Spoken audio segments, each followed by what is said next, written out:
Veamos un ejemplo un poco más complejo. Ay, alcahuete. Emplearemos dos transistores esta vez, un BC559 y un BC549 en esta configuración especial. Lo importante de esto es que estamos trabajando con un PNP y un NPN, que ahora que lo pienso están al revés. Pip, pip, pip, pip, pim. Ahí va. De tal manera que polarizaremos ambos en momentos diferentes. Esto se debe a que el diseño y la propuesta que tenemos en esta actividad es la de amplificar señales, sí, pero no lo haremos en el punto Q tradicional. Si tenemos que graficar, por ejemplo, lo que haremos es respecto de la recta de carga, poner a los transistores a laburar no en el punto medio, que sería el punto Q de trabajo, sino en corte o saturación, es decir, este extremo o este extremo,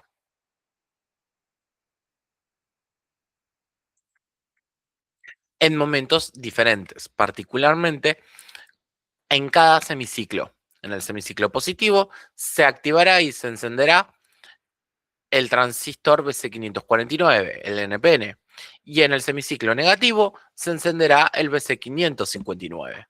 Eso se debe a que los PNP tienen un comportamiento opuesto en el sentido de que no se encienden o se regulan cuando la corriente es positiva, sino cuando la corriente es negativa. También introduciremos la presencia de otros componentes, como los ya utilizados. No, estos no los hemos utilizado, perdón.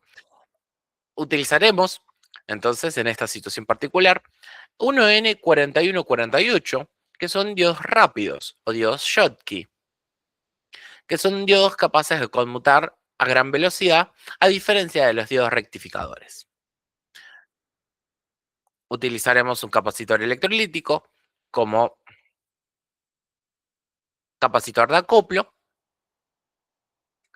otro capacitor como capacitor de desacoplo,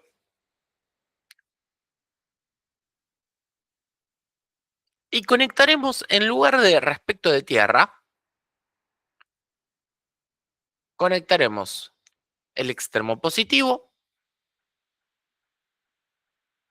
respecto de, por ejemplo, 12 voltios, y haremos lo mismo para el extremo negativo. En el extremo negativo pondremos negativo 12 voltios.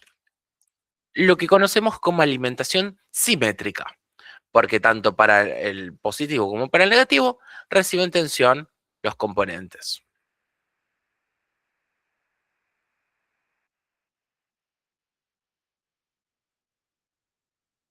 Vamos a conectar también con unos resistorcitos.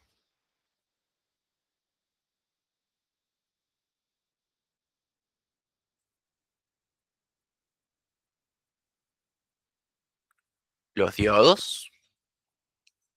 Yo creo que con 470 deberían dar.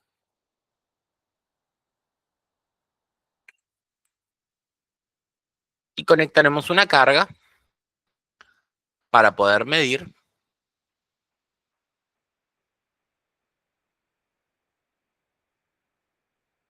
respecto de tierra. Esta es una aplicación típicamente de alta potencia y se utiliza para aprovechar mejor los componentes, a diferencia de otros diseños. Conectaremos una fuente de señal reduciremos la amplitud un poquito a 0.1 voltios y le colocaremos, por ejemplo, 1 kHz de señal.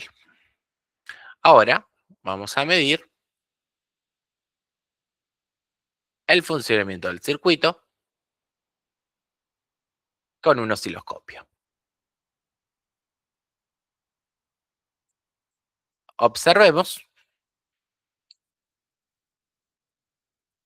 que la fuente de señal, vamos a simplificar un poquito la imagen, eso,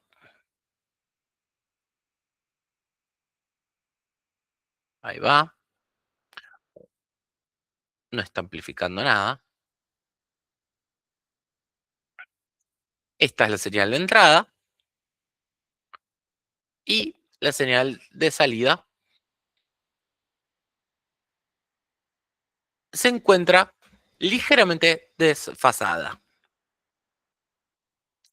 Tal vez si incrementamos la amplitud de la entrada, podamos apreciar esto un poco mejor. 500 mili.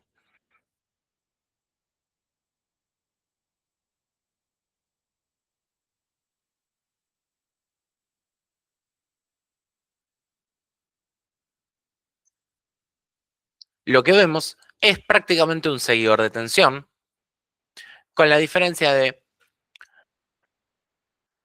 que el componente a la salida está asociado a un mayor consumo eléctrico, ¿sí?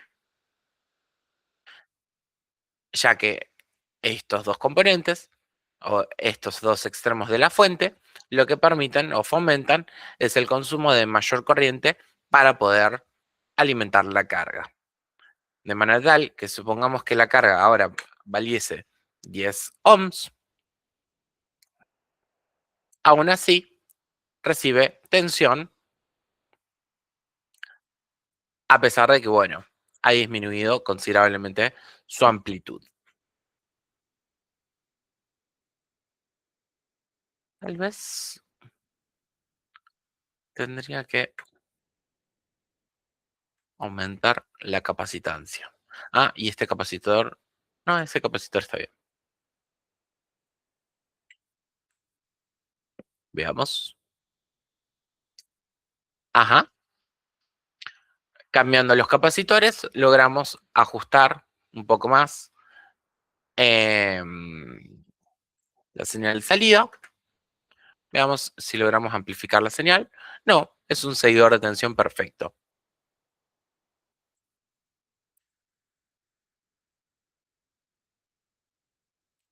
¿Qué sucede? La intensidad de corriente eléctrica que se drena desde la señal de entrada, suponiendo que este fuese un micrófono o algo semejante, puede ser preamplificada, por ejemplo, por el circuito que hemos visto en el caso anterior, e introducida de tal manera que esto actúe como etapa de potencia, ¿sí? Esa es su ventaja más importante. Estos circuitos así son muy útiles como etapas de potencia. Veamos, por ejemplo, cómo podríamos combinar estas tecnologías. Em, un BC549,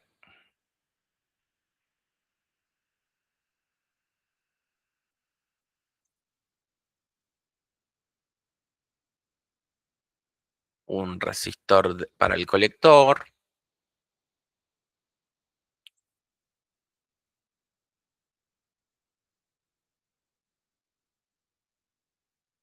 un resistor para el emisor,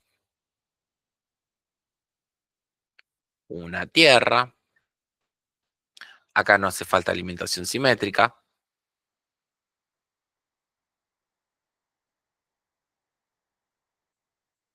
Un capacitor electrolítico. Sí,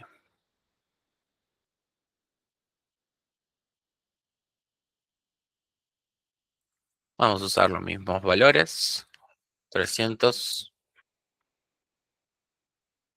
1100,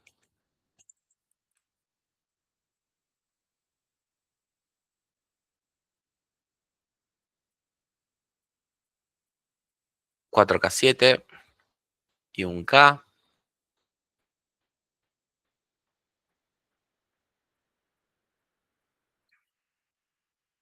Un capacitor electrolítico para la entrada de señal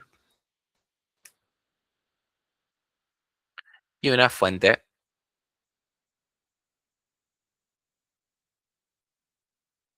de amplitud 0.1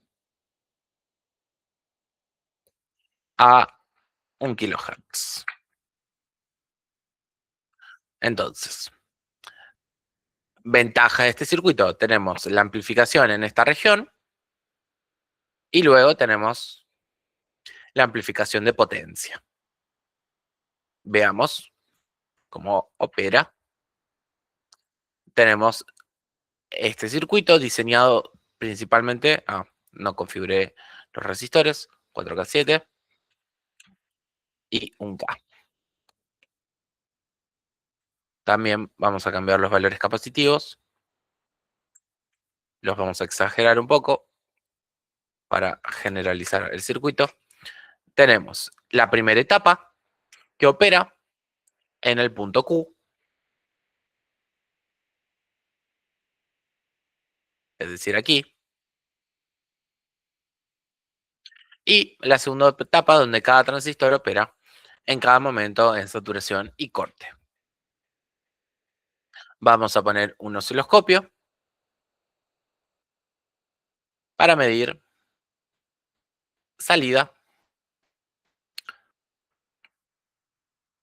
la salida de la primera etapa y la entrada.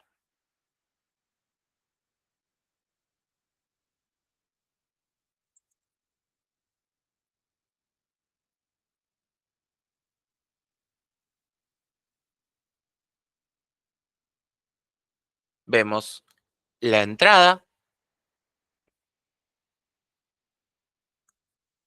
en un valor muy chiquitito. La vamos a movilizar un poquito.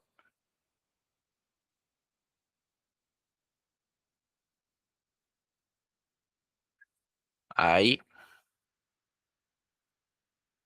Ahí. La salida del circuito general. Veamos.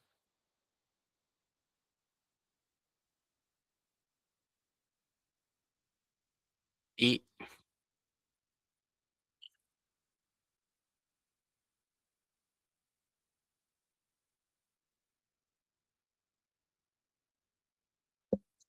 la salida. Em, claro. La salida de la segunda etapa hay que filtrarla. Listo. La filtramos y ya. Vemos que hay amplificación. Pasamos de 10 milivoltios de entrada a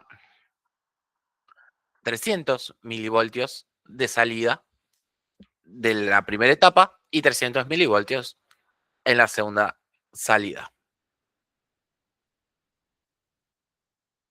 Hay formas de lograr que estos amplificadores de clase B, el primero es un clase A, porque opera en el punto Q, el clase B opera en corte saturación, corte saturación, corte saturación. Es posible fomentar que este circuito trabaje y amplifique aún más, justificando un poco el gasto energético de también tener una salida simétrica, etc. Pero por el momento yo creo que es una buena demostración.